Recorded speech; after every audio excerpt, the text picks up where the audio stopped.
Good afternoon to Uncle Kennedy. Uncle Ken, I'm playing your music, eh? No, you're not.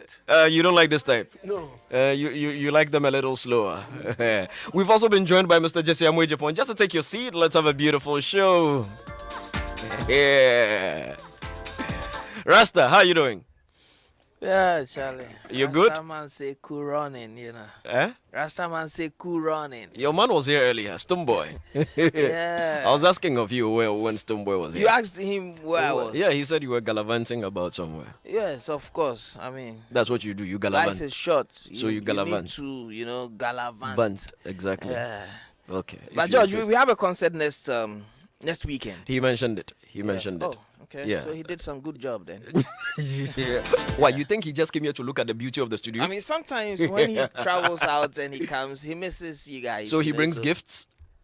Where is it? He did. I'm asking if that's Maybe why he forgot. Okay, we are waiting. Alaji, how are you doing, sir? What day? Momo Day. Momo Day. Stop more for no forget that one. So you, Sadiq, I don't understand. Oh, You salad day. went around sharing food.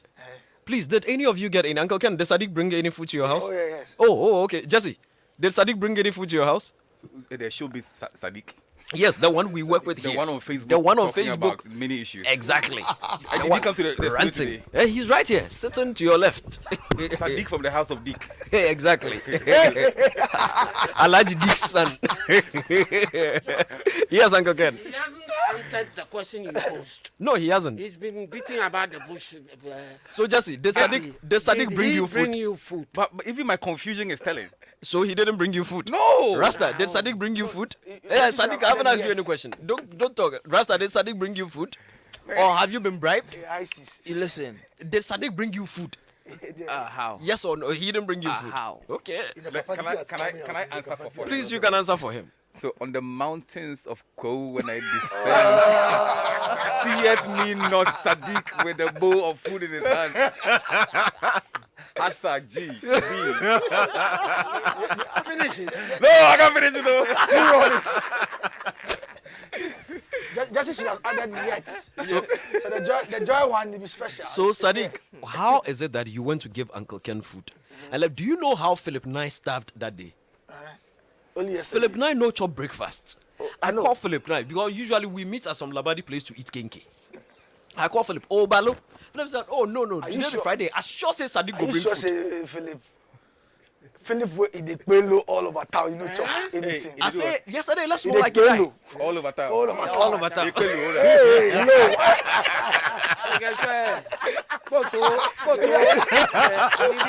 you know. Anyway, I guess there's a cashier. yeah, gentlemen, good afternoon. We have a guest in our studio, Mr. Kojo Poku Blaze. Kojo, how are you doing? Very well, George. Charlie, last week we started our conversation and we told you we are going to continue this week.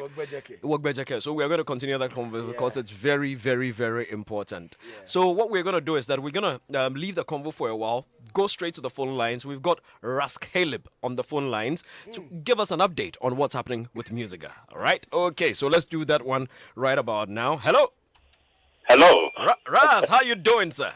I'm of joy.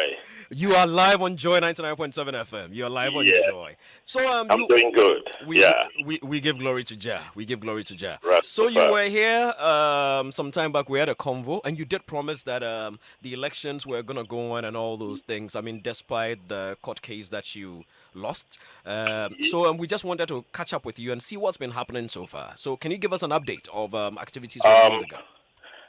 Just a brief update. You know, like after the ruling, there was a way for me to do an appeal, but there was an intervention through the Ministry of Tourism, you know, to mediate so that the issues that I was talking about, if it is not settled, then they have to investigate it and put things into order.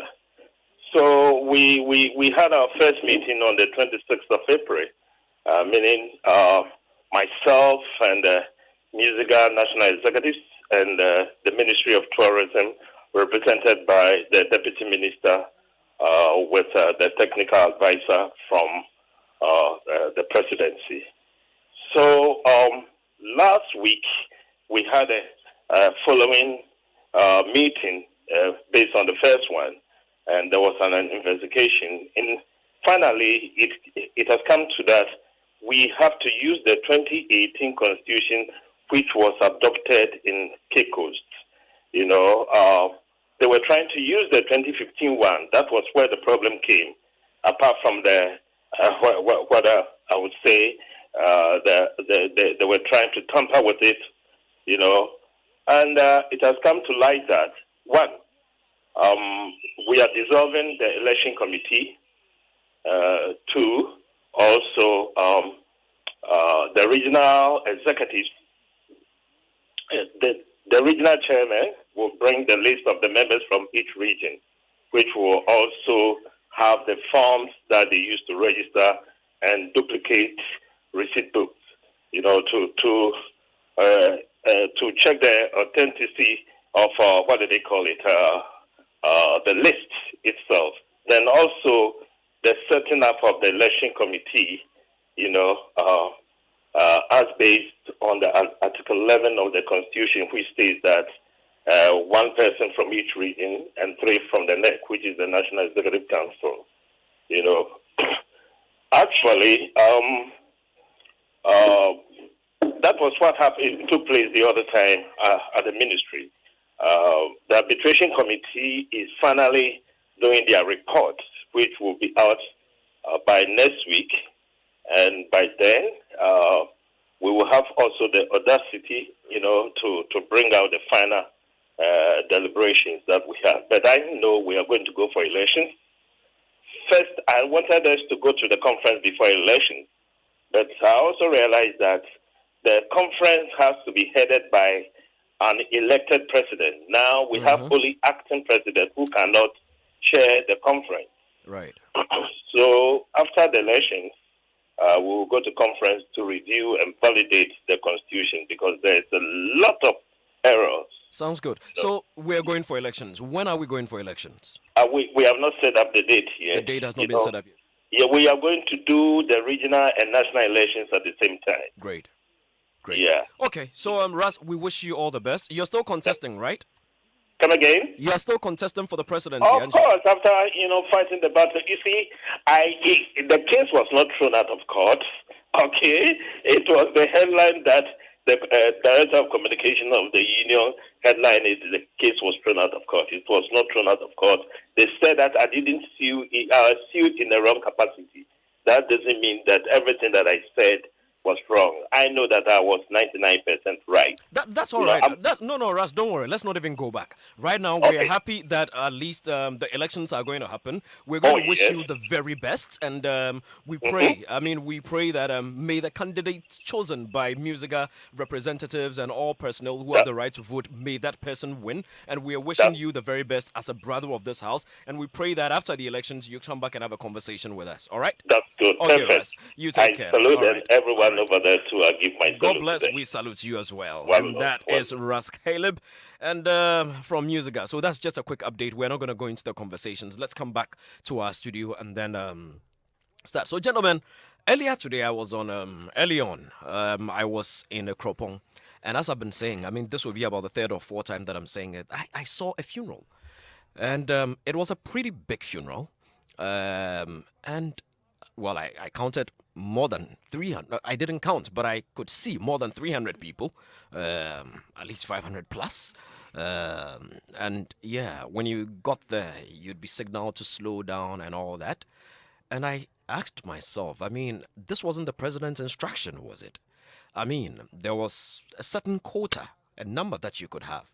And this funeral, when I was going at about 6 or so a.m., people were gathering.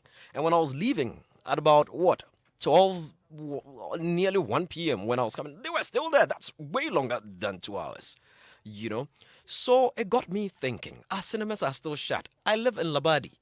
The beaches are empty. The people are not there. Sometimes on holidays and stuff, you see some of these, is it military or police, whatever vehicles parked right there. You know, if you like, try and go. You won't even try. You understand? And all those things. So how is it seems okay elsewhere, but it's not okay elsewhere? There have been a lot of arguments as to why public events still cannot hold. And Kojo, your organization, that's MPAC, all right? Yes, events and what? Meeting professionals. Events and meeting professionals associations. You people don't care. You don't want to do anything about it, or you have so much money, it is okay that your business is not happening. We really, really care about this, and we have been advocating a lot for the reopening of our spaces. In fact, the whole of last week, we had 3 separate meetings with the sector minister. We had a meeting with Ghana Tourism Authority twice, where we met with the Presidential Task Force on COVID, and we're going through guidelines and some protocols that need to be put in place for the consideration of the whole committee for the eventual opening of event spaces and movie theaters. So we do really, really care about it. We have been advocating. I mean, as far as we are concerned, that is what we can do. We have written a lot of articles, in journals and newspapers, trying to let people understand and make the case, the economic case, because in all this, what is at the bottom line is the economic case. Nobody is actually making the maths to find out that for the whole year that the National Theatre has been shut, how is Uncle Ebo taking care of business? Because as far as we are concerned in Ghana,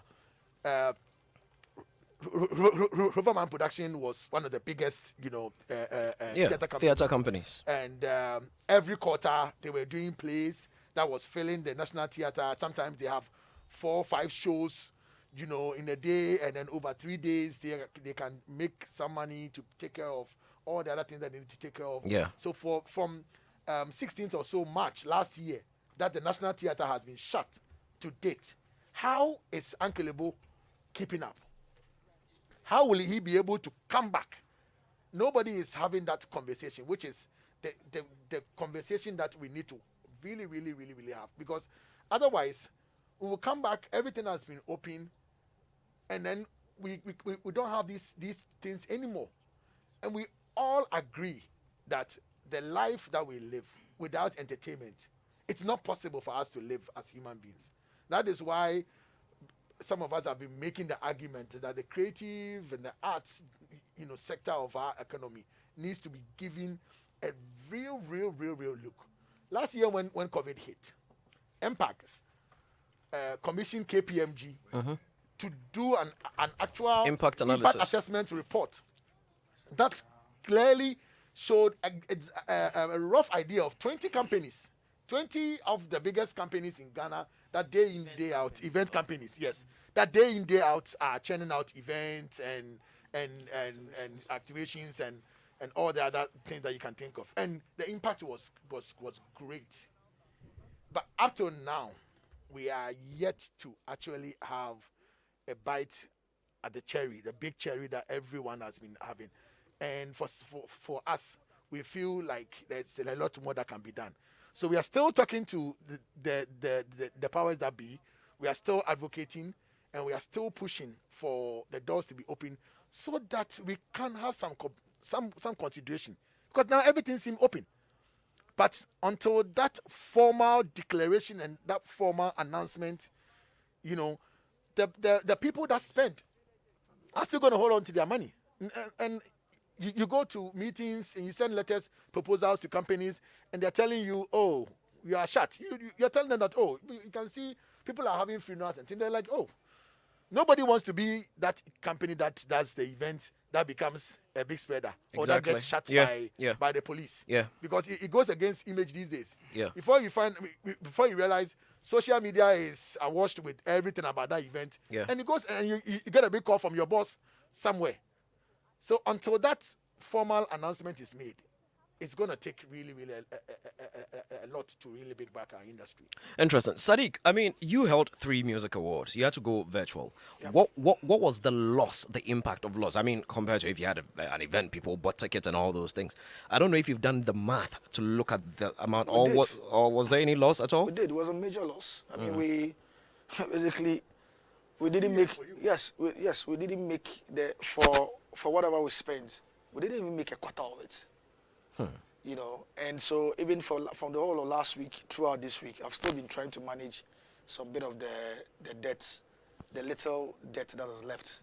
So because I mean we overran your budget, you didn't make money back, and obviously you've got an organization to run as well, and so it's not as if the funds that you've planned or earmarked for other things, because the company is growing, you have to go and put it into other things, you know. And so I mean it was a loss really, and I mean we were looking forward to doing some of the things or the market opening up, so we can do some things within the year to recoup.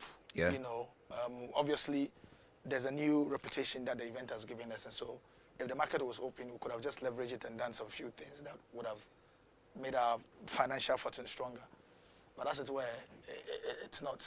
It's not to be. It's obviously heartbreaking for us because, like Kojo is saying, everything seems normal now. On Thursday before, Wednesday before Thursday, the holiday, I was driving through town in the night, and every place was packed and open. I mean, just close to the presidency, Afrikiko, was packed. You pass through 233, cars packed everywhere in town. The clubs, the pubs, everything it's open. But the other side of it is that a Sadiq can't. I mean, for me, from where I sit as well, I just can't be like everybody else. You know, you need the directive, which makes it easier for you to collaborate, like Kojo is saying, with all these prospective sponsors. And most importantly, to be able to organize events in the ways that doesn't affect your reputation. And already for me as somebody who is very critical of the government, that's all it takes for somebody to want to shut you down, shut you up forever. So for me, I won't try that, you know, and I would want to be law-abiding as much as possible. But it's also heartbreaking to see that the market is open, things seems very normalized, heavy events are going on with the full involvement of the states, you know, but yet that single directive that would validate and make our moves in the industry more official, it's not coming. Interesting. But Uncle Ken, some have also argued that, look, the COVID is still here. There's no denying that fact. People are still in the ICUs. People are still dying. It may not be as terrible as it was about a year ago, but the fact remains that it's still there. So even if it were open, would you still go to the cinema? Would you still attend a Sadiq organized event and go into the crowds with a lot of people? So people are saying that this is being done to protect the industry, because really, even if you opened up, people may want to protect themselves and not go. Is that a worthy argument? I have stayed away from events since last year. And I do that because I want to take care of myself. Yeah. Period. Okay. You said you were up the mountains Yes. at Akropong. Yes, I was. At Akropong today. Yes. In your statement, you said, I saw a funeral. Yes. Did you see or you attended a funeral? I saw. I did not attend the funeral. You did not attend the I funeral. was driving. But It was you by the said main you got road. there at 6 a.m. I got to Akropong at 6 a.m. Not the and funeral. by midday when you were leaving Akropong, Yes. the place was It was packed. jam-packed. It was packed. When I was going, it wasn't that heavy. You could see they were now getting ready. People were now I am coming not in and all surprised, that. George. Yeah. I'm only trying to reinforce what you said. Exactly, I'm not which is- surprised yeah. because this is what has been happening all over the place. Yeah. You know, people have been doing things. And I don't know, for some strange reason, like we always do in this country, nobody bothers until some alarm is raised. If you take into consideration the folks who went to the dome, Salik, Yeah, the church the people. Labadi, Yeah, the Fantasy fantasy Dome, dome. Yeah. you know, people raised alarms. And then all of a sudden, things are being taken care of, so to speak. But other people get away with murder, with a lot of events. So I get a bit worried when I hear another section lamenting their inability to host events. Like Sadiq has said, he has his own reasons too for not hosting. But Sadiq, I want to know something. Your 3 music concerts that you held, the virtual one, can you give me an idea of the number of people altogether that attended? Oh, I can. Yeah. And there was no guest, first of all. No, I'm not even talking about guests. I'm talking about No. the people who every point in time. organized and were present at the event that was beamed to us. No, we're more than 25, of course. No, Uncle Ken, let me help Sadiq. I was there. Sadiq was busy that evening. And let's take the crew out. And I like what he did. The crew itself, usually when you attend such events, you'd realize the crew are put in one place. But that evening, the crew seemed quite spaced.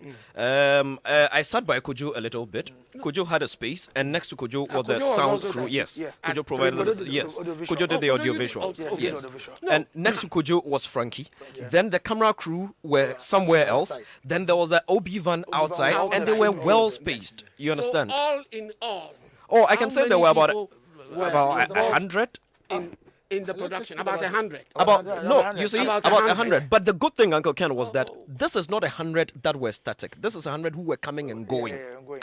Yeah, George, just answering. I am not even bothered about that. you want to- What yeah. I am Analyze, trying yeah. to say is it can be done. Exactly.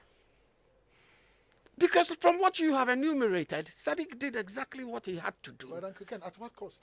Exactly. As for that, that is your problem.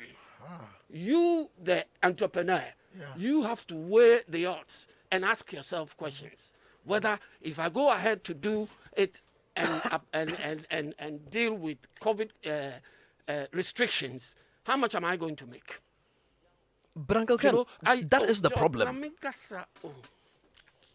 Please go ahead. No, I'm only saying that is the problem. That is why we're having the conversation. I know. But you see, when Kojo spoke, he mentioned that they had a meeting this week Yes. with the Presidential Task Force on COVID. Now, since the cinemas and restrictions were put on events and things, I am wondering whether they have had the opportunity to meet the Presidential Task Force on COVID, apart from this week. Have you ever had the opportunity to meet the Presidential Task Force?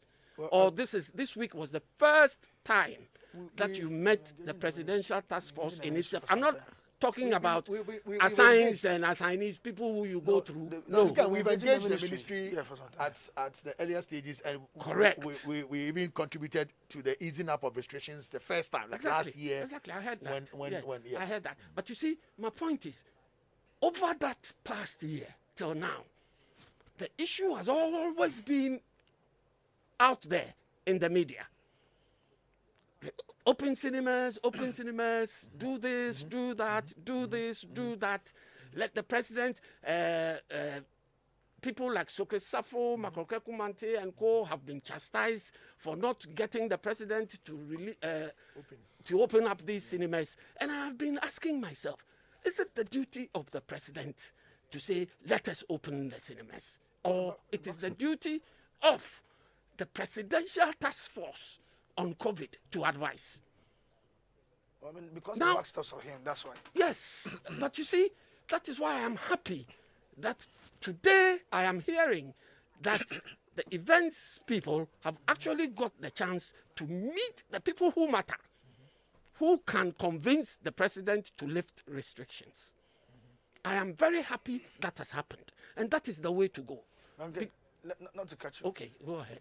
I doubt the easing up for religious activities for both churches and the mosque took the organized church and The Christian and Muslim communities. to meet with the presidential task force. It was directly on the president and the presidential team. Well, what the presidential task force said was that every industry will have to fight for their own. So the religious bodies met, and what they even mentioned that their problem wasn't the organized churches.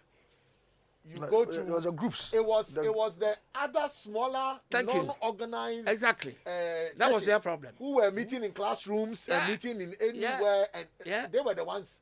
So the bigger churches had to now make a case for the smaller churches. And so when we were there, we were also said the same thing, that there are so many other mushroom event companies all over the place. We are trying to bring all of them under one umbrella to be able to make a good case. But we are here as organized labor, so to speak, an organized labor organization that employs people. And we are making a case that our industry needs to be opened because we are suffering. We are taking a hit. We still have to pay our rent. Of course. Still need to pay salaries. Still need to pay our taxes. Still need to pay every single thing. So we are making the case for it. Some of the reasons that was raised for the long reopening. No, before you go there, let me bring my other two panel members into the conversation. No, hold on. Uncle Ken. Oh, sorry, you didn't land? You didn't land. Oh, sorry. I thought you had. I when like you're allowed. the conversation. So when somebody yes. comes in with something that adds to it, Then when I always also come in, don't fight me. Oh, I won't fight you. Because I assumed you had landed. Because my two panel members also have points, but they haven't shared. Yeah, I know. Just very quickly, very quickly. Yes. Let Uncle Ken. Uncle Ken, please go ahead. Very quickly. Yes. Very quickly. All I am saying is, I have heard positive news this week about this problem that's been lingering for so long. And I am happy. And that is the way to go. Let's hit at the people who matter when we have an issue. Exactly. Because it is only through the people who matter that we can achieve our end results. Uncle Ken, I love that because, well, at least we know this is the only entertainment show in Ghana the presidency listens to, so maybe this would be the right platform. Rasta, last year, BIM concert and a Shaman to the World. Did any of them happen? No. None. No, we didn't. And then this year, listening to Stoneboy, I listened to bits of it. So yeah, he did confirm that we putting together a virtual concert, and with the hope that By December. during the last quarter of this year, restrictions will be eased so that we could deliver an open house party to, the BIM natives, and hopefully invite our international collaborators. So, but I don't know what it's got to do with anything really, because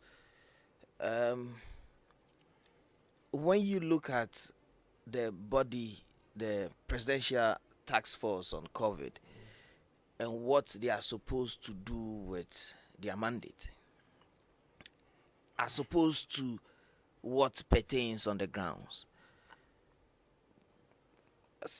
I would say that we are very lucky considering how useful they've been.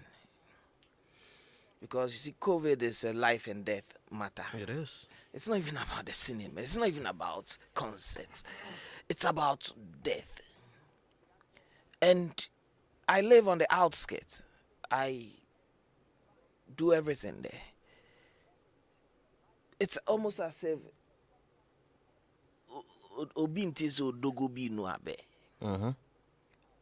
you have seen today at 6 a.m. Why are you looking at going to Dogo? You have seen today at 6 a.m. an incident. Rasta, someone just sent a message. George, the funeral people are still there. Thank you. Listen, George. Yeah. George. Yeah. It's not because, I drive past the Cropon almost on a daily basis. Yeah. That's where my mother comes from. So I am part and parcel of that town. But Ojra last year, when people were, it didn't happen. Yes, you see, this is Uncle Ken. He comes from Mikropon. Yes. He says the Ojra didn't happen. Yeah. This is me. I also come from Mikropon. I live there with the people. As a Tuesday after the weekend after Ojra, there was still a carnival in the streets. Ghanaian citizens. Officially, it didn't happen. Did you understand? Unofficially, it happened. Did you understand? So if indeed there's a task force that can bar people from converging or making a living in cinemas, and then 45 minutes away from like Medina, people, citizens from everywhere go there, chill throughout Thursday, Ojra, Friday, Saturday, Mammoth, Sunday, go to church and come and chill again. Monday, where people they go job. I'm like, why these people they be like gainfully unemployed youth association or something? Tuesday, people still there the streets inside. I lived there. I saw it. It happened. Nobody can tell me otherwise. again, so if Nana Poku, you are here and you represent your interest group, and you are much touted as being the hardest hit or most. We are the hardest hits. No, Okay. No, Cool, no, cool, no cool. industry is shut now. Every So you industry see, is in, open. in the presence of everything that we know and have seen and suffer, what took you this long over the past 2 years? Or is it that you couldn't have gone to court with facts that these persons just like us are enjoying a certain liberties? No, But the constitution has Hold on, or are breaking the rules, simply put. Do you understand? So, You mean to push for if the opening through the you legal see, means? what is Yeah. good It's for the happening. goose, Then it this should be doesn't happen in good for the Congo. gander or geese, or whatever the situation is. We lived in this town as recent as the holidays that people were barred from going to the beaches and whatnot. Stop. No, I'm not crying and saying, at the height of it, A-list acts in this country went everywhere but Accra to perform. Nobody. So again, what has the who would serve on that task force, and where do they come from that they never saw? You see, to be fair, I mean, when the installation of the Omahini in Ukwapman happened, they were hauled to court for breaking the protocols, fined a fee. It was paid on the spot. People walked away, and subsequent to that, this is where I have observed. We are Ghanaians. Nobody can tell us that in other parts of rural Ghana or outskirts of Accra, we have not recorded cases. So again, my point is, what is the task force supposed to do that they have not lifted the one that's got to do with listening, so that if we will die, we all die quicker? Let me bring Jesse into the conversation. Jesse, I like where Rasta went, and I hope the politicians don't get this wrong or take it wrongly. I remember the first address, the lockdown address. George, you don't have the moral right to get anything wrong. Well, the first address, that was the lockdown address, wasn't Please don't let Sadiq talk before I talk. no, he's not. This one is for you. If I'm not mistaken, almost all the lockdown-related conversations focused on Greater Accra, Kumasi, and where else? I do not recall ever hearing There's Greater- anything Greater Accra and Greater nationwide Kumasi. and Greater Kumasi. I do not recall hearing anything nationwide. Could that perhaps be the reason that others thought they were exempt? They could do whatever they wanted? Could that perhaps be? Could it be a communication problem, issue? Could that have been the problem, Jesse? A-level question you ask me. You've asked everybody simple questions. you see where you go past. Very complicated question. But George, if my memory serves me right, I think during one of the presidential presentations, he had made a point that cases had been recorded in other regions. Okay. And again, if the same memory serves me right, I remember the local authorities had been tasked to ensure that those working within the municipalities geared and wore the right COVID protocol, face mask and all. So the PPEs. So I honestly think that those rules you are speaking about could be a reason why something may not have happened within the regions. But George, back to the questions and the reason for Kojopoku being here. George, I'm an entrepreneur like Kojopoku. Yeah. If I take a look at my revenue lines, events are part of it. Yeah. You would admit that if you categorize events per se, maybe you might limit the conversation to say cinemas. But when the lockdown happened, the events were very broad: social events, corporate events, even sales activities on the ground were all shut. So Kojo is right to the extent that the amount of money so lost within the commercial space for these businesses is very, very huge. Yep. I haven't seen the reports from Ernst & Young or KPMG that he speaks about, but from where I sit, I can clearly tell you that when we hit rock bottom a year ago, it was almost 99% gone. And then we rebuilt ourselves again without the events component, because there are clients that will not tolerate the conversation. Yep. So he's right to that particular extent. But what can you do? I want to try and separate the presidential task force, and I'm not sure why it was called a task force per se, from the from maybe the policing of the activity itself. So Kwame is right. What's the task force doing? What was their job? And I feel that their job was more advisory in nature, to be able to take applications and requests from institutions to advise the president on what to do next. And therefore, if you recall very well, the Ghana Football Association had sent applications to the same task force. Yeah. To be fair, it was rejected a couple of times. Yeah. Football couldn't be played. Yeah. The businessmen behind the clubs complained for a long period of time. A second application was sent. It was rejected. It wasn't the right time. And the football fraternity also saw the same conversation that we are having here now. They saw the conversation play out. Why are these places open? Why are these clubs open? Why can't we go and do one thing or the other? So they were absolutely right. Now, it took time. So for me, I feel that I'm not going to say that maybe the same pressure that the FA puts on the committee has not been put forward by the events people, right? But I feel that sometimes you need to keep making the point consistently until you get the results that you're looking for. Next for me is the breaking of the rules. See, in all fairness, we are governed by rules, and there are those who might break the rules and get away with it. And the reason why the likes of Kojo might not want to break the rules is maybe they're probably working in very defined institutions. So it's difficult for them to break the rules. So for me, that's where the difficulty is. The next thing is this, that George, what's an event? Corporate events are happening. They are. All over the place. Now, government itself participates in some of these corporate events. Yep. There's a CEO summit which is coming up recently, very, very soon. Yeah. The president and the vice president have been invited. And I am very sure at the end of all the communication, they state that COVID protocols would be observed. Now, and so for me, it's either the task force that was put in place, maybe because we seem to have opened the economy, are no longer working. And again, I don't know as a fact. Because if they are working, and the event management team have sent an application saying that all our events would have the same protocols that the others are having today, then somebody would say, what's the issue? So my thinking is that I think it's time to open it up. The events landscape has a huge stakeholder connectivity to it. There are those who are providing ushers. They are not working today. There are those who are providing security. They are not working today. There are MCs all over the place who are MCing weddings and funerals, and they are MCing Azokbo. But they can't MC. No, they can't. 3 music awards yes. or any of the awards. Kojo, there are those in the fashion industry that benefits from the event. Red carpet. That part of the business is also almost dead.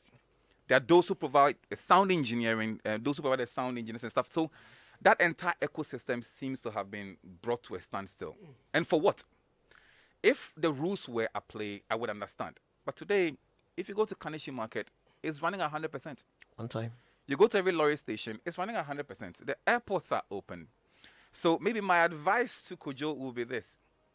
Don't organize a hip life concert. Organize a gospel show and call it a worship for Jesus. Or a funeral. Or a funeral, as an example. Or let me stay with my example. Stay away. So organize a gospel show, okay? Because if the churches are permitted to congregate, then through a gospel show, find somebody to preach, and then put a gospel artist on it. Let's organize a very beautiful concert and take money, so long as the protocols are being adhered to. Because if that is permitted, then we need to play within the area of permission to survive the businesses. Because otherwise, these businesses will come to a halt. Thank you very much. Kojo, yes. Very quickly. Okay. I started my submission by asking Sadiq how many people attended his function, the 3 Music Awards, and how he got through with it without any problems. Okay, now, Kojo has opened my mind to the issue of economics when organizing events. Maybe Sadiq could get away with organizing his event without having paid up guests because he could have gotten sponsorship from somewhere to make up for it. Still wasn't enough. Oh, yes, it still wasn't enough, but he organized an event all the same. And he has told us that he ran at a loss. Yes. And a great loss. I was looking through the newspapers last week, and I came across this article that I was very enthused about.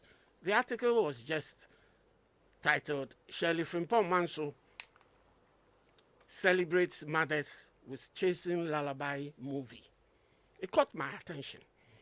And I said, Shirley, a movie at this time when everybody is, complaining and things like that. So I looked at the article, and let me just read a few lines of the article for you. It says, filmmaker Shirley Frimpong Manso has held a special screening of her new movie from her Sparrow Productions stables titled Chasing Lullaby, a Mother's Day story. She shot the movie purposely for Mother's Day. Now, she held a special premiere for newsmen and a few guests at Labadi Beach Hotel. And so I said to myself, but nobody stopped Shirley Yes. from doing what she did. So why aren't the others also doing same? The other way of putting Because- it would be to nobody noticed. There's a component. Do you Gentlemen, get hold my on. issue? Gentlemen, could you hold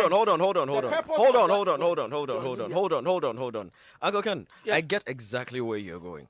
So your point is Sadiq was able to do his. Yeah. It happened. Shirley has done hers. Yeah. But Sadiq has said that he ran at a terrible loss and he's still paying debts. Yeah. Shirley did not need to make money at that special screening. It Of was course. not It was a media a event. commercial Of course. event. It was a Of media course. event. You understand? It was not. Yes, could you come in? Of course, Yes. because That she event- was going to make money from her streaming. No, Exactly my so, point. Uncle Ken, that's the point. So she could have done that. next Yes, day. she could have. Is there a question? Question. Yes. Can Kojo answer a question of which type of events can't they do now? Right. Right But now. you see, I feel that if we answer that can't do question, ticketed events. No. So I guess look. So if I organize an event for 100 people, and it's a jazz event at Alliance Française with champagne and good ambience, it's permitted, right? Right. So in the I open. wanted You to try and see, situate this is about. even Sorry. No, not to cut you. Yes. But this question that you are, nobody is Can answer that. will be able to answer because the industry practitioners, were not made to be to interpret the protocol. The protocols were given, for want of a better expression, in a Those blankets, wholesome, yes. in a wholesale manner. But in executing, like the Ten Commandments. in executing and breaking it down, it was not really spelled out clearly. Okay, so you say, okay, operate at a reduced capacity. If you Right. say operate at a reduced capacity, it's very relative. Who defines what the reduced capacity They said is? half of yes, your yes, normal okay, capacity. sorry. Kojo, On this- hold on. So- No, so just isn't that what they said? Hold on, gentlemen, hold on. Of your Sadiq, normal everybody, hold on, capacity. hold on. Uncle Ken, I think, Kojo, I think you're missing the point. I think the conversation has moved from our problem to innovation. Yes. I think if I listen to Jesse Yes. and Uncle Ken, I And- think and- that's where and they're George, going. let me- Looking at let me- innovation. let me- Hold on. Can I land? Can I land? Hold on. Let me land. No, hold on. Hold on. Let me land. I want to pick from because Sadiq's example doesn't work because we will lose money. Shirley's example doesn't work per se because it's a different kind of event. It is not an event designed to make money off the event. The point you are making are events designed to make money off the event, from the event. You understand? And Jesse is saying that, so why don't we get innovative? If the president says you can hold an event with 100 people, why don't you hold a high-end event for a high-end 100 people? You have a high-end 100, a jazz event. Holding that. No, let Kojo land, then you can come in, Sadiq. It's not as if event companies don't want to do event. The bulk of the revenue that event companies make You don't know how you are from knowledge. companies coming to them. If companies on their own are not comfortable, so you have a whole big brand having a product launch in their conference room over Zoom and getting a reporter of Joy to log on, a reporter at City to log on, a reporter at City to pick up the stories, and then issue a press release digitally. And they're sitting in their office launching an event that pre-COVID you would have had a budget of about $500,000 to do a national launch. Yes. That you would have had dancers, you'd have had MCs, you'd have had catering Yes. companies, and all that to do. Yes. That Experience. takes revenue. Right. Yes. So we can innovate and have that event online. No, Yes. and beyond And that, we will be African- willing to do the event. But is the client willing to come? And No pay for brand. that sort of- Okay, so Beyond, What beyond is that, salt? so just, You just want let to me- do let me any just ask event you right a now? question. Hold on. So Okay, let- let's hear so Sadiq, then we'll go back to. It's not a case of we're not being innovative enough. I mean, Yeah, of course, I know that Jesse is not saying we'll that. be wrapping up on this But shortly. I'm so. saying that from when Corona hit us till now, some of the most innovative ideas had come from around this particular period. The question that we've consistently spoken about is the fact that all of that are not commercially viable. And flip it around with what is saying. If indeed a certain niche, smaller, premium audience was that profitable, curating the same experience and getting them to say go online to experience it would have sufficed. How is it that we are still not making money even when we've created the experiences and put it online and say tap into the experience and then pay a fee and then I mean that's it. all those who It's did still the not better enough. and add people Sadiq, you know, George, look, again, I'm Yeah, one of the final people points who on this I one. lost Yeah. money Yeah, no, during the period, so Yeah. I'm not oblivious of the pain Yeah, within the market. exactly. Except to say that if we're not clear about what we are calling the events people, we might be sitting here crying for people who don't need our help in crying. And I'll give you an example. So what's an event? The poet who organizes a beautiful concert, a beautiful event where he's hosting 50 people with his talent, is organizing an event. Yes. He is. Yeah. If I hold an The arts difference comes, exhibition in a beautiful environment of 100 people and I'm showing people the things that I can do, it's an event. So I'm saying that maybe it's not about just telling the committee, the task force, that let events open and stuff like that. Maybe that's not it. Maybe we need to have a very proper economic conversation on the type of events they must begin to permit. Then we say that, look, international events where Shaggy will come to Ghana, we need that to start happening. Or we need to be able to put our A-list artists together and have an event at the conference center. Or simpliciter. Let's have a single-minded conversation to say, open these three places. National Theatre, Conference Center, and whatever be the case. Because if you hide the conversation around the concept of event, what's an event? No. But just No. in So the I'm ensuing coming. conversation, Yes. we've been very specific about coming. specific events. One, you've had conversations about the theaters opening up, cinemas. Yes. You've had conversations about ticketed events Yes. opening up. Yes. Obviously, in this particular case, there's been a conversation about a number. We moved from Sector 25 players to lament 100. ban on event and closure of cinemas. Yes. So they are two so separate so- issues. No. You see, so we've been very specific about some aspect of event. We've been specific about ticketed event. We've been specific But about the let's cinemas. mention corporate events. No, but it's As an an angle example, of it, yes. which is good. So Apart I'm from saying that it's not conferences- a apart from limited conferences, which are- conversation. Yeah. Apart But from honestly, I'm conferences, with you. which are I'm just saying that. All I am saying is that we need to narrow the fight. And I have a hunch, right? That by next week it will be opened. Oh yes. there's been hints. There Yeah, have been so hints it will be that opened by next week. there have been hints that it is only the cinemas. Okay. Let me give Rasta the last word on this so that we can wrap it up. Right? No, Yeah. If Yeah. you remember from where Kojo is coming from with the impact, for instance, it follows the impact assessment that projected how much? 34 million cities, No, it was more than that. It was about 100 million. 100 million That was lost. That was- and this took into consideration some of the bigger events companies yes. that were in organizing not only activations but ticketed events that requires more than 500 people attending as well. And these are those ones that also employ a certain number of people directly and indirectly. Over the year, they employ a lot more people, you know. And so it's been specific to a point about this kind of events, this kind of organizations, and the losses therein.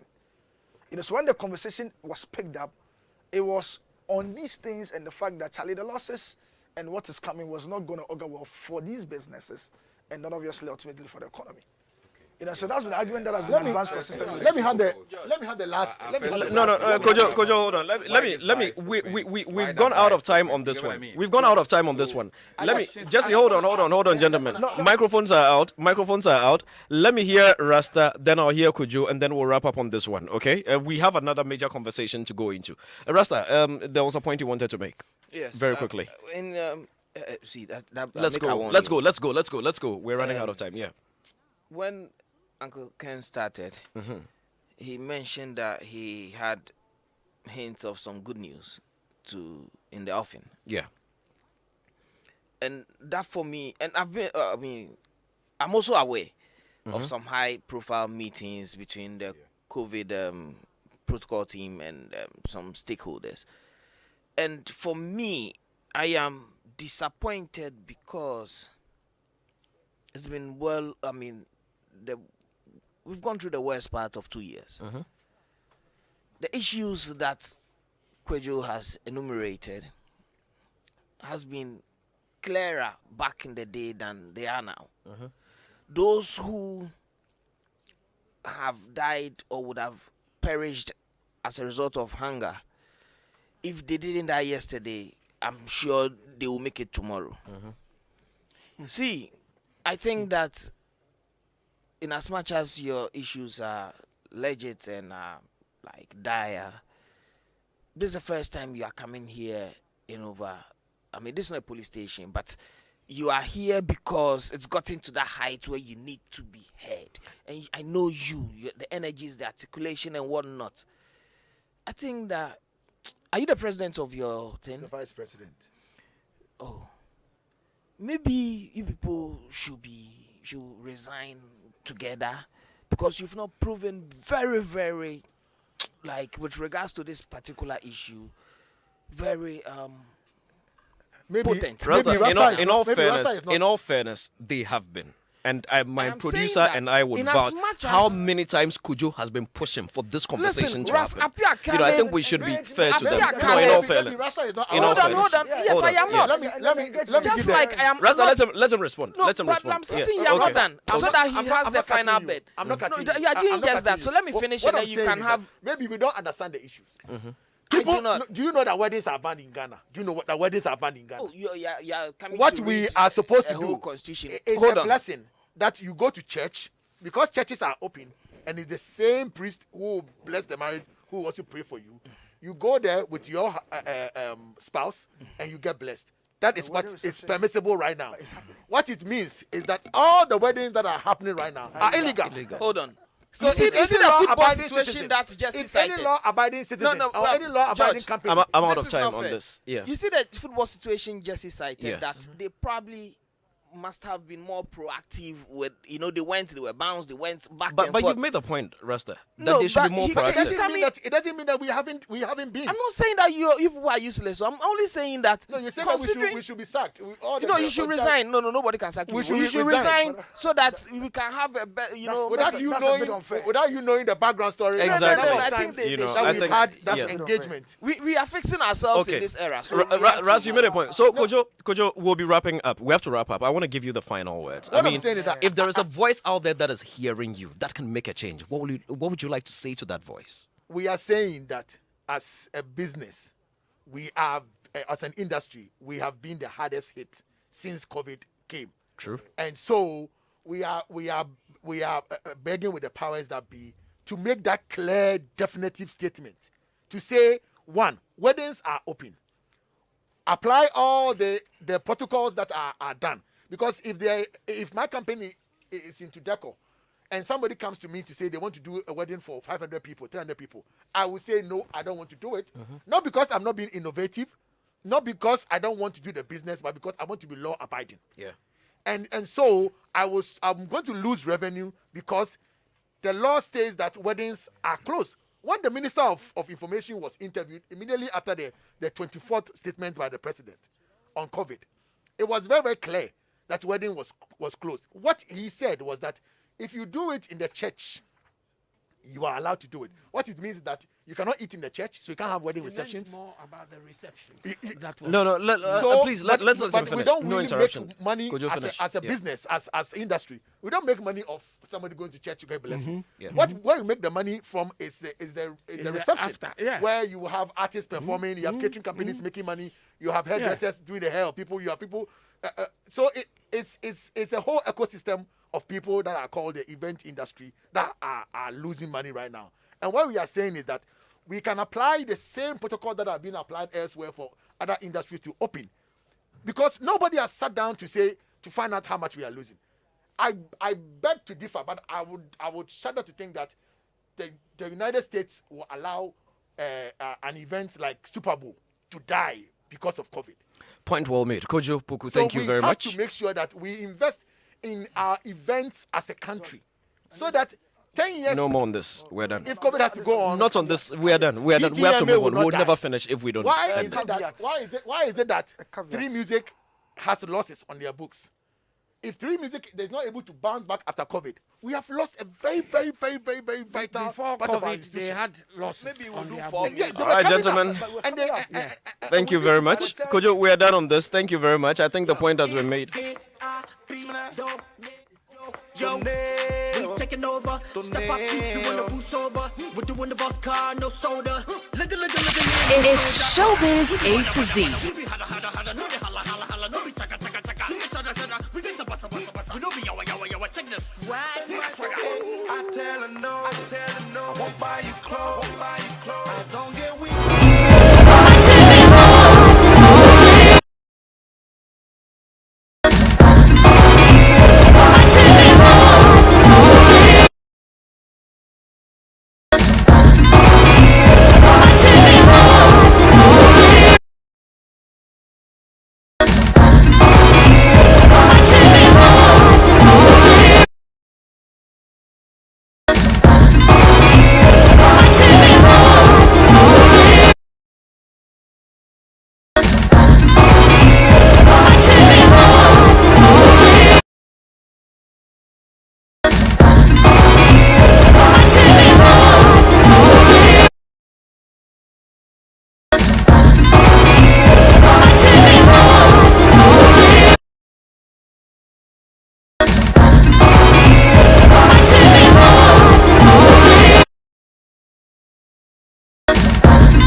So if I gave you $10,000 right now and said you should choose a holiday destination, where would you want to go?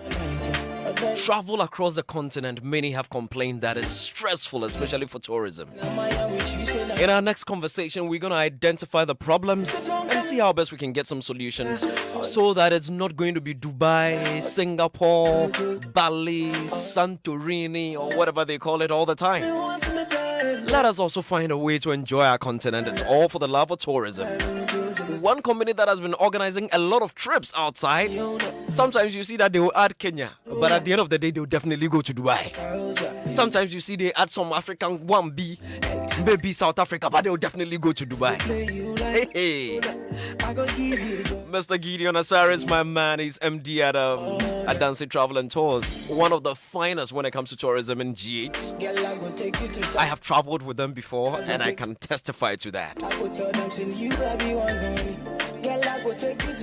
I remember when I got to Dubai, I said, Charlie, the hotel you give me another fuel. All Gideon the job, don't worry, I've got you. And in less than 30 minutes, hotel was changed. Hey! I don't see that. Gideon, welcome to the studios of Joy 99.7 FM. You good? Yeah, I'm good. Very good. We're also going to be connecting with Tekiso Rakolani, South African Tourism Regional Head West Africa, who's going to be joining us on Zoom. Let me see if I've got them ready online. Hello? You there? As you know. Hello? Good evening, my brother. Good evening. I can hear you. How you doing, Tekiso?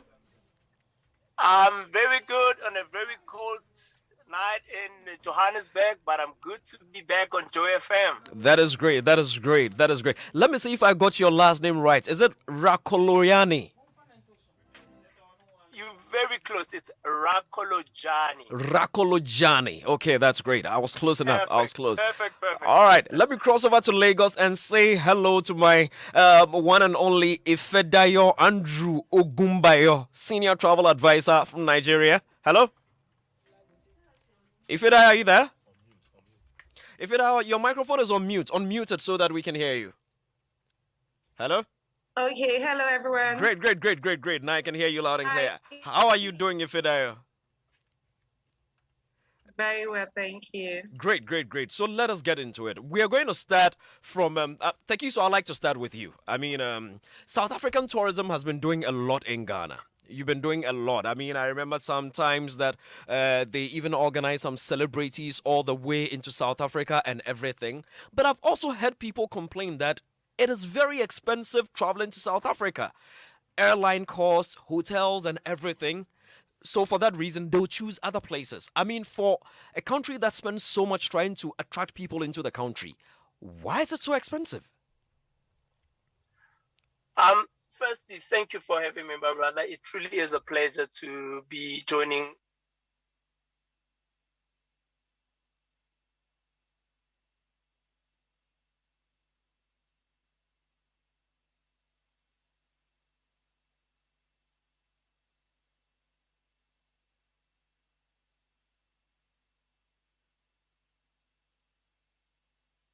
Is the biggest contributor to your, to your total package whenever you're traveling to any destination.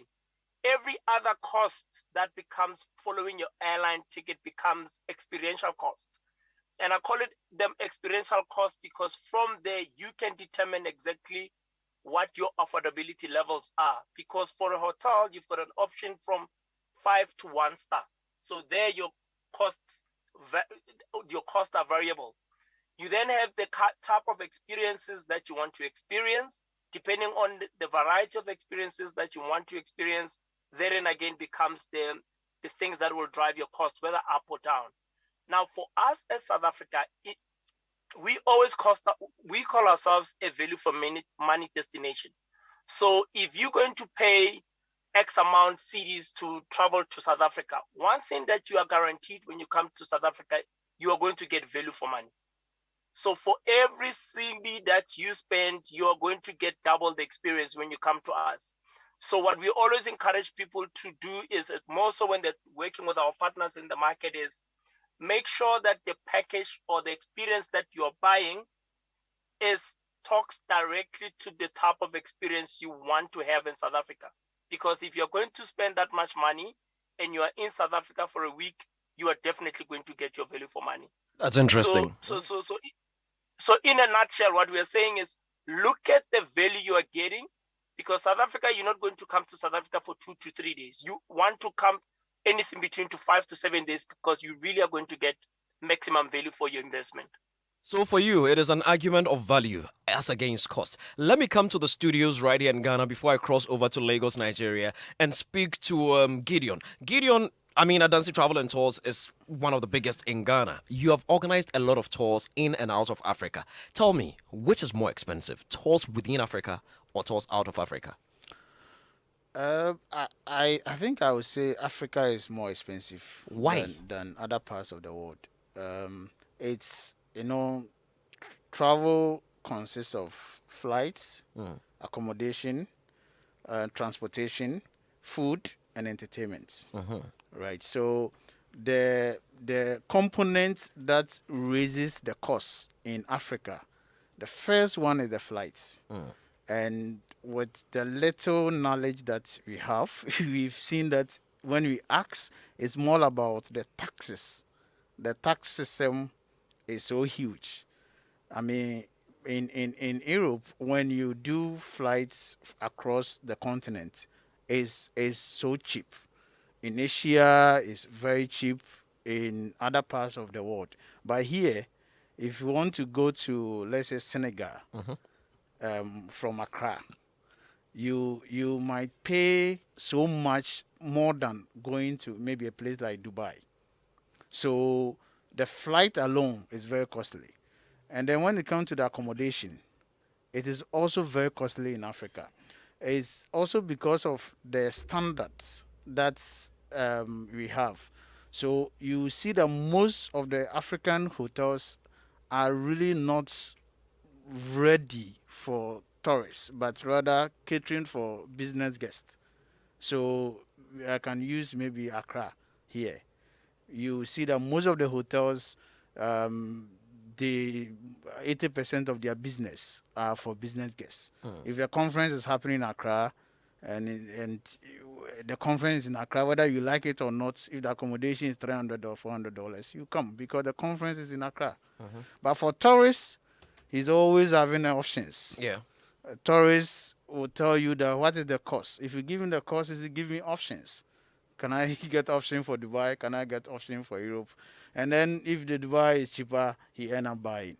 So accommodation, the flight, these two key components, and also the transportation, because a tourist can easily join a public transport system in Europe and will be fine. The train, the buses, they all work. Yes, they work. So if you're a tourist and you are roaming in Europe, you can just be using the public. But here, if you want to roam in Africa, are you sure you're going to be comfortable as a tourist to join a public transport? No. most yes, in some parts, yes, but in most parts, the public transport system is very loose in terms of accessibility, even booking it online, having your booking, knowing where to stand to get it, where to go, the map system. It's all very chaos for a tourist. So if you put these three components, the flight, the hotel, and then the transport, it makes it very expensive. But let me quickly add that for Ghana here, after COVID, there have been so much moves by the Ministry of Tourism, the Ghana Tourism Authority, to really see how we can learn from the COVID, which has more or less brought a restart button, to see how you can bring down some of these costs to allow even Ghanaians to explore their own backyard and also attract more people, so that tag of being expensive will be removed for more Africans to travel within Africa. Let me cross over to Lagos, Nigeria to speak to Ifeda. Ife, Gideon has spoken a lot about some three components, which include flight, accommodation, and entertainment.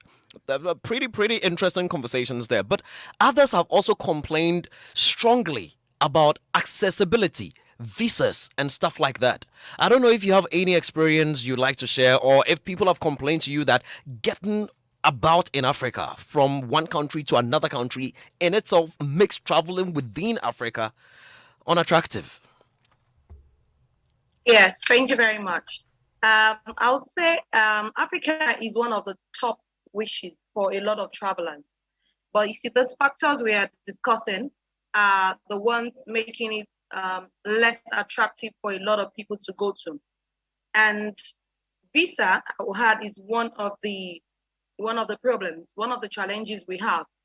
Unlike the Schengen countries where we have one visa taking you to multi, cities and multi destinations, I think Africa should adopt that. Sometimes it's difficult for us to get visas to some African countries, which I think is, it's not very encouraging even within ourselves, because we need to sell Africa within ourselves before we can even sell it to people outside Africa. And like Gideon mentioned, one of the things is taxes. I remember telling him one day that to come to Accra was going to cost me $1,000 for a one-way ticket, which is very true. So I'm not even encouraged to come to visit Gideon in Ghana with that rate. So how can I visit, other countries and explore more options to know what is happening? Very interesting. That's pretty interesting there. Anyway, let me come to my studio briefly before I come back to the lady and gentleman that we have online. Uncle Ken, you've had an opportunity to experience two worlds. You've lived in the UK, you've lived in Ghana. In either of these countries, did you ever decide to tour? I cannot hear Uncle Ken. If we can, yes, I can hear you now. You Go can ahead. hear me now. Yes. Okay, it's very easy going to other parts of Great Britain because the system works. Okay. The transport system works. So you agree with Gideon on that point? Oh yes. With the transport system. Yeah, wholeheartedly. I Yeah. mean, I wholeheartedly agree with Gideon on that. It was interesting. I was reading an article sent to me by the producer of this show towards this topic. And a woman was describing her ordeal in trying to get a visa to visit other parts of Africa from Kenya, for instance. And you see where she was going. She did not want to go to a place where she had to be pigeonholed into what sort of transportation she had to use. She wanted to go and explore the place, like the British or other foreigners do when they come to Africa. They have a tent, with them. They want to hitchhike. They want to board the trotros. They want to do that. But to be able to get a visa for that is a Herculean task, because nobody is prepared to give you a visa when they do not know where you're going to live in the country you want to visit.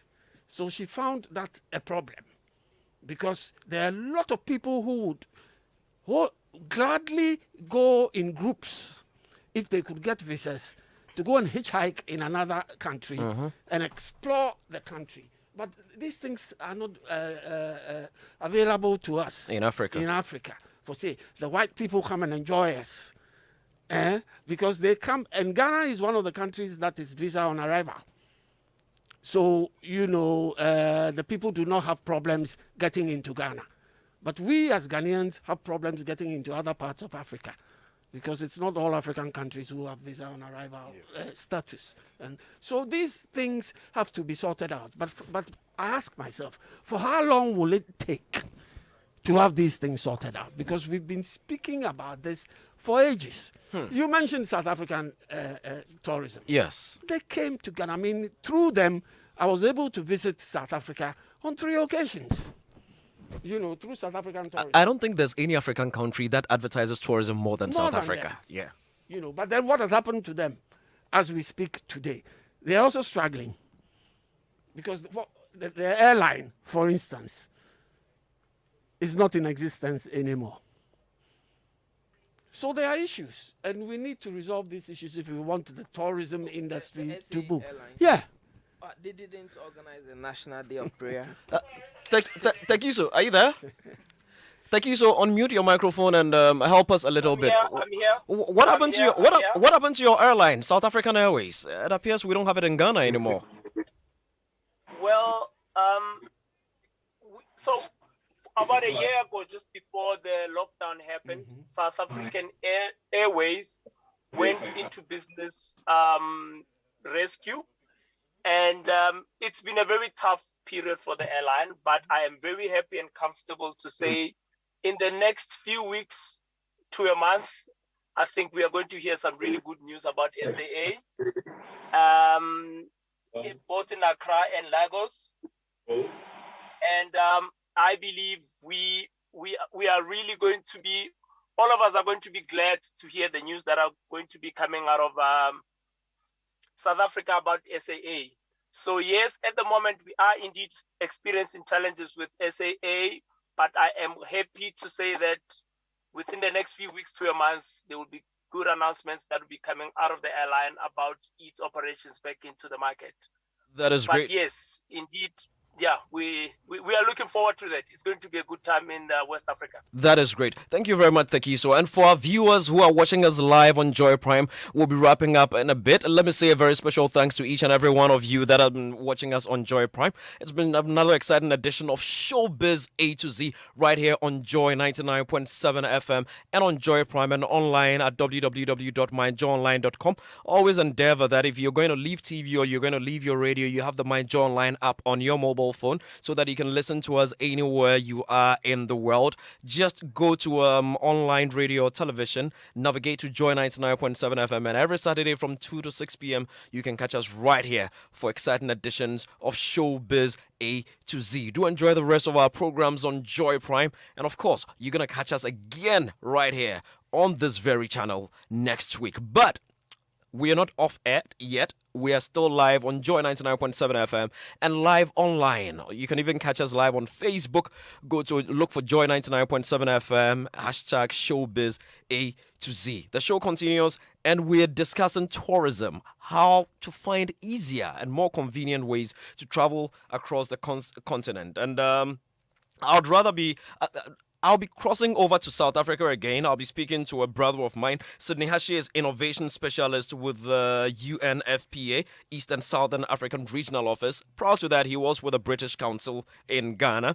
And this man has traveled and he has a lot of experiences that he can share with us. Good afternoon. Good afternoon. No, it's good evening where you are. Good evening, Sydney. How are you? Good evening, George. Yeah, it's cold here. Winter started here for us in South Africa, so we're enjoying the cold. I'm not particularly enjoying it because I'm a very tropical person, but otherwise it's good. Nobody sent you. Enjoy it. So I know you've traveled quite a bit. Are there any experiences you can share between traveling within the continent of Africa, challenges, possibilities, as compared to traveling elsewhere? Yeah, I think the travel across the continent has seen its challenges, and you won't begin to compare to anywhere within Europe. For instance, I could leave London to Amsterdam for £35 or £60 thereabout. That's traveling between two countries. I can't even find a flight from Accra to Burkina Faso, which we share a border with. So you'd have those challenges. I remember when I left the British Council, I joined the African Development Bank. And so I was shuttling between Accra and Abidjan. The plane ticket from Accra to Abidjan is the same as I pay from Accra to Joburg when I'm coming here for work. Wow. Yeah, and it's a 45 minutes flight that way. And I do 13 hours from Accra to Joburg. Also because, again, South African Airways stopped flying. So then I have to go through Addis Ababa or through Nairobi to get here. So you'd see all of those challenges. A few years ago, I had to travel to Dakar. I'll do that trip from Accra to Paris before I'll come down to Abidjan. There was no way I could connect directly from Accra until Virgin Nigeria came through, and then you would go through Lagos and then go to Dakar. But then that stopped. So then we had to go to Paris and fly from Paris back to Abidjan. If you want to go anywhere in North Africa now, your best bet would likely be to fly to Brussels, which will be cheaper with Air Brussels flying from Accra to Brussels and then to come to Morocco or to Egypt than to fly from Accra directly to those places. So you'd find all of these challenges we have on the continent. But it's interesting to find out that in Southern Africa, it's not that bad compared to the East and then also compared to West Africa. The most terrible would be West Africa. It's the most unconnected sub-region we have on the continent, which is quite sad. But you would find situations like that. And it's one of the ones that I would think that ECOWAS would most likely want to look at. And I had the conversation also around the tourism part of it. And you would find that it's cheaper, for instance, to holiday for me to fly my family from Accra to Dubai or to the Maldives and spend 5 days there in Dubai and back to Accra than for me to take my family from Accra to, say, Aqua Safari, or to take that same family to anywhere in Tamale for 2 or 3 days and back. It will cost me more to do that than to do the same travel with the same family to Dubai and back. So you'd begin to see that I get the whole concept about economies of scale, and so I won't begin to compare the two and things like that. But then we need to start from somewhere where we make a conscious effort to have some of these things happen. So people come to South Africa, they would go to Kenya, and these trips tend to be cheaper for them compared to if people have to travel, for instance, within the country.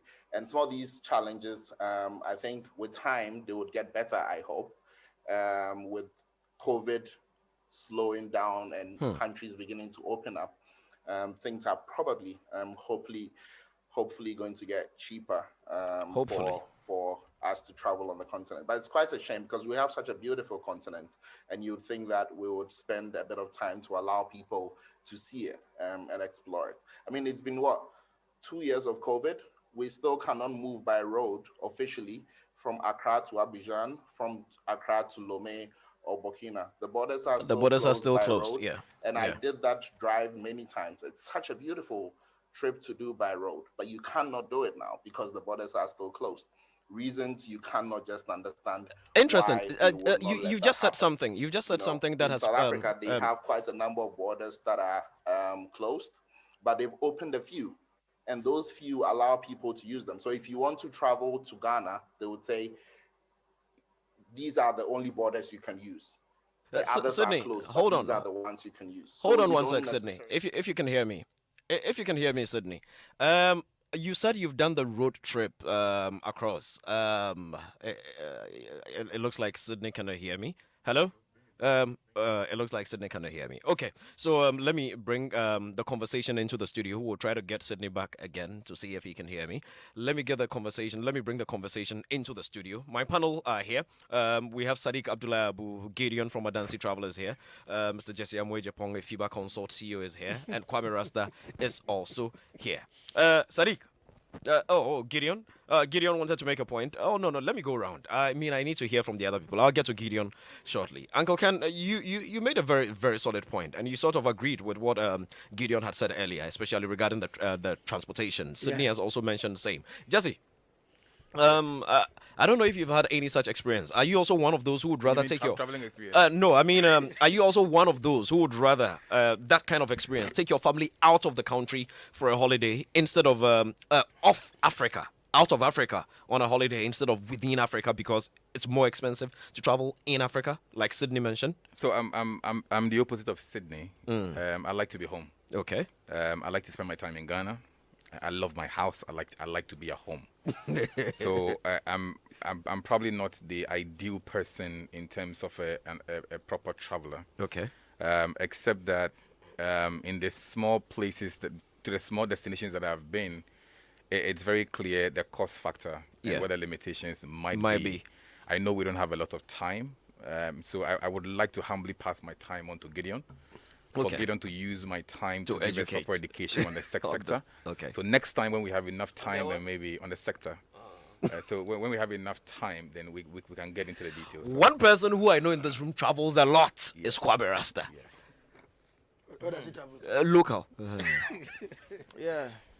Local. But George, we need more time on this. Yes, we definitely do. We definitely do. We definitely do. The tourism sector needs a lot of conversation. Yes, the local tourism sector needs a lot of conversation. So but next time today, let's do it much but more let me quick. quickly find out. Local travel. Are there any problems you do encounter? Yes. I went to a place. It was my mistake. I shouldn't have. Okay. So I went to this place, and then the regional minister was housed there. You know, so I thought it was the place to be. Yeah. Big mistake. I ordered food, normal food, rice.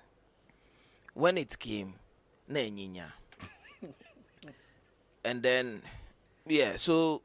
What is that in English? I think, bad. listeners can It Google it. had gone bad. Don't worry. Listeners It had can gone Google bad. it. So, I don't know, but I take my son on road trips Okay. because that's how I am wired. Yeah. So we know stuff, and then I do the narration and the history and whatnot. But I also made an adventure into a Central African country. That one I was going to look for chop money to pay my bills. And then they arrested me at the airport For. say I don't get visa. Oh, why didn't you know you needed a visa to go there? You see, as an African, I think that because it was very close to ECOWAS, I thought that maybe when I get there, they cage me. It not be me alone, me and some other person were too. So when I'm going for entertainment, that was the nature of the hustle, and I am kept with some other people. It doesn't augur well for. Were you wearing a dread? Yes, both of us actually. So it was good company. It was good company. It wasn't that bad. I mean, two I Ghana get it. boys. Except that I'm trying to separate the I get touristic you. issues from Exactly. Yeah. I know. Yeah. I mean, I'm quite special. I know. So, yes, maybe civilians like yourself, could enjoy certain liberties, but to a larger extent, and I saw decent people being hustled out of money. So you felt at least being another African country, it should be visa free I thought that I should be able to walk. into another African country. Yes, without boldly, any confidently. Gideon, why is it so? Why are there so many restrictions crossing borders in Africa? When it comes to movements, it's really the intention of travelers not over the period not really being clear. So if you are moving from Ghana to, let's say, South Africa, if South Africa feels that the travelers that have been coming, the purpose of their trip have been very straightforward. Like if it's a tourist, it's a tourist, and over the years they're very confident with the country, then they can extend courtesy, say you don't need visa. But if over the years, in the previous years, they have studied and people move with maybe different intention. Like they went for tourist, they ended up being a worker or something like that. And let me say that it's the paradigm shift has occurred. Like things have changed, but most of the countries are still holding on to the old mentality that a lot of travelers are looking for, let's say, greener pastures when they cross the border. And for me, growing up, I saw a little bit of it, that anytime you hear somebody traveling, he's either going for business or trade or going to look for greener pastures. But at a point in time, as I got into the industry, I realized that there had been a change. A lot of people are genuinely traveling just for leisure, just for short business, just for conferences, that they shouldn't have been hassled. They should have been just allowed to enter go and through do their business and come. But the various countries are still holding on to that old mentality of, putting a lot of people in that caveat, in that bracket that we are going to look for. And for that matter, they want to be very sure that when you say you are coming for tourism, then bring your bank statement, bring your tour planning, you bring your What's hotel what's my booking, bank statement got to do with tourism? all those just to be sure that your purpose is genuine. So it is about time that like this COVID has come, and if you look at the COVID numbers, you appreciate the need for countries in Africa to really push for regional tourism, because the numbers within Africa, more than a year, is still low. So much low compared to Europe, compared to most places that we used to travel to. So why don't we travel among ourselves? So if the restrictions in terms of visa are removed, then we'll be able to do a lot more trips within domestic. our Let me go back to Lagos, Nigeria, and speak to Ife Dayo. I mean, Gideon has made it quite clear, and I kind of agree with him. Why do we have so many restrictions traveling across Africa? I mean, you are a travel advisor. I mean, your client is asking you, I want to invest a lot into traveling across the continent. Why so many restrictions, and what can be done about it? Okay, thank you. I'll say the bilateral agreement needs to be looked into. You know, that's the give and take. So it is sometimes it is what another country gives you that the other country tends to reciprocate. So this needs to be looked into, like Gideon said. They need to change the policies, and people with passion should be put in the place of authority when it has to do with tourism, not politicians, really, because tourism is beyond politics. So, for example, I want to go to, okay, for example, I had some guests who went into Seychelles some weeks ago, and they were harassed when they got to the airport. These are genuine tourists. They paid for 5-star hotel, they bought business class, seats, and getting there, they were asked so many questions. Why? Why did you choose Seychelles? Why? They're coming to spend money, but the embarrassment was too much. Bring the money with you. Let's count. It's wow. We need to change. This is for real. And they didn't need to get a visa into Seychelles, but they were harassed so much that they were like, "Why did I even come to Seychelles? Why didn't I go somewhere else?"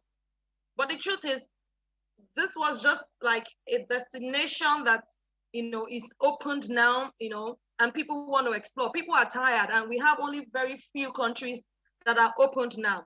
And those few countries, a lot of people that are travelers have explored them. And within Africa, Tanzania, Tanzania opened and they're quite good, but their visa system, getting the visa is not easy, and things needs to be done. The bilateral agreement needs to be worked on by each government. So that's why I said people who have passion for tourism should be in place of decision making, not politicians, because they're not saying it the way we are saying it. Thank you.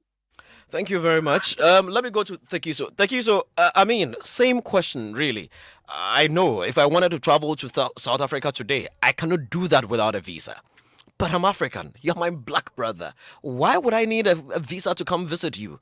And how can we get to the point where we at least eliminate some of these restrictions? Because this embarrassment that Ifedao's friends are suffering at Seychelles, it shouldn't be happening. You understand? And I remember I've been to South Africa, and I kind of had, naturally, you'd be asked questions when you arrive at the airport. How can we get to the point where I know I can pick up my bags tomorrow morning, book a flight, and just go to South Africa and enjoy Sun City? Are we ever going to get there? I think that, the challenge with South Africa and Ghana is one that is really quite intriguing. I've been in West Africa, Nigeria to be exact, because that's where I'm based, for the past 2 years. And it's been quite interesting to observe, because I think we would all know in the room, in the last 12 to 24 months, South Africa has granted visa free to Ghanaians.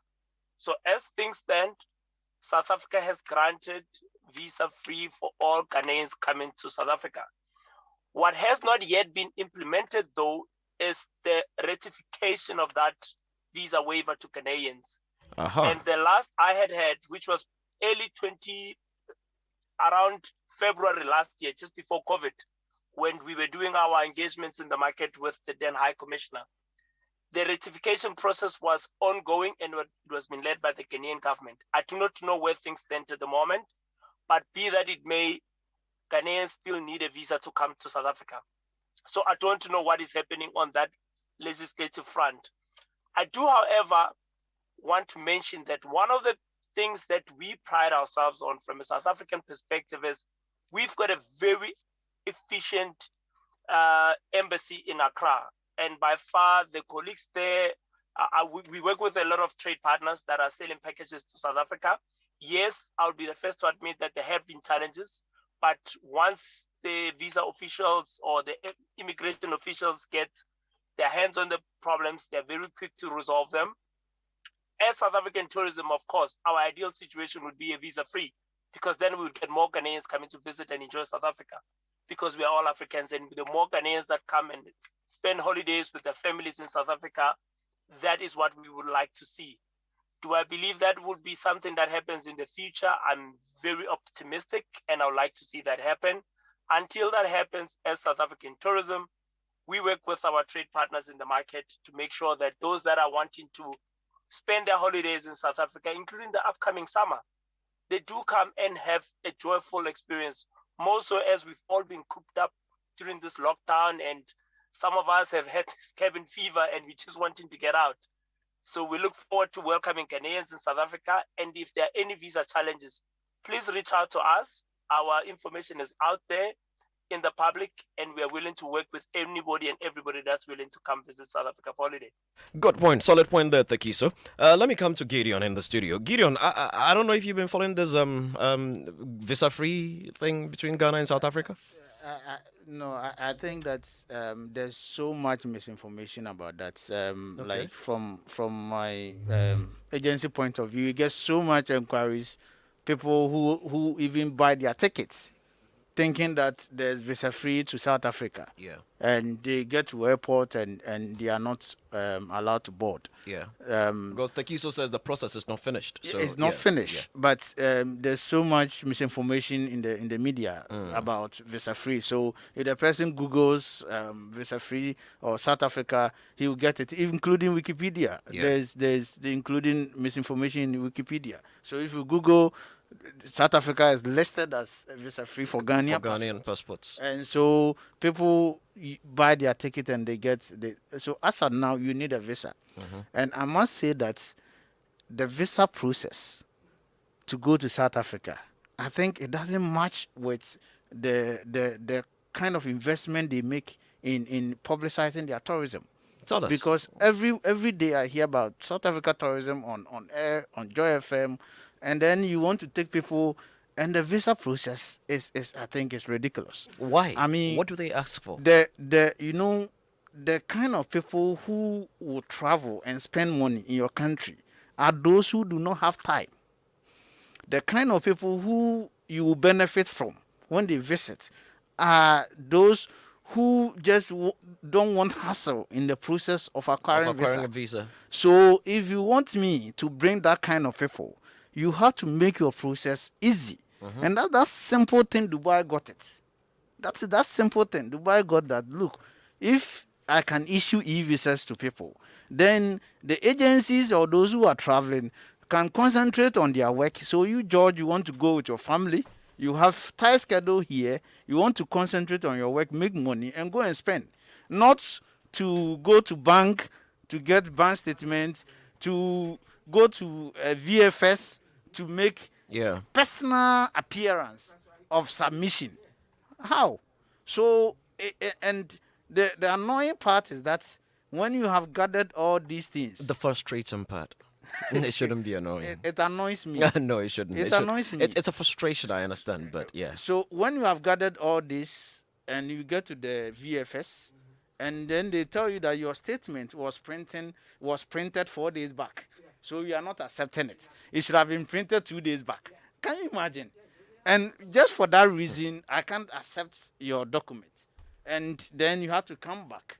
So I think that if they really want to push their tourism, if they are waiting for Ghana to also give them the visa free and they can't give us, they can start with e-visa. And with e-visa, you, the traveler, might not need to do anything. You just send your passport to the agent. He furnished them with the information. They get a visa for you, and then you travel. Otherwise, those who are keen in traveling and spending money in the continent will not be able to do so. They will just ask you to give me another option. And what option come to mind, which is easy? Normally is Dubai. Yeah. So it is what we are pushing for. That if they really want to benefit from the many investments that they are doing in their tourism, which I admire them for. I mean, everywhere you pass, South Africa tourism is really investing in terms of making sure that their cities are popular. Then they should look at the visa, because other colleague agents in the industry, I mean, you talk to them, they get frustrated with the process, and the guests will just tell you, please, can you give me an option where I don't go through this process. Thank you. So that's actually some good feedback for you and your team, right? If you can hear me, I think that's some good feedback that something has to be done about. Is that possible? No, indeed, we do take it, and I encourage more of it, because it does not really just end in these radio interviews. We share it with our various partners, because for us in Nigeria and Ghana, we are Team South Africa.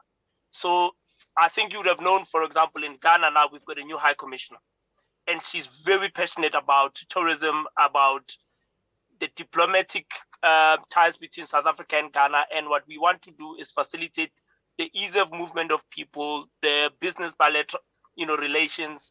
And, just to share with you, I was meant to be leaving tomorrow to be coming to Accra. And obviously there's been some certain changes, but one of the things that I'll be doing the next few weeks is to physically come into Accra, and we will be sharing our plans with our trade partners. And right at the top of our agenda is how do we make it accessible for people to visit South Africa. Perfect. We are going to be a part of that conversation. People, we are out of time. I'm going to go to the phone lines to speak to my big brother and friend, Mr. Kwesi Ajiman, who is CEO of the Ghana Tourism Authority. Brakwesi, Michio Maju. How are you doing, sir? I'm good, George. Yes, I trust you've been following our conversation. Yeah, I have.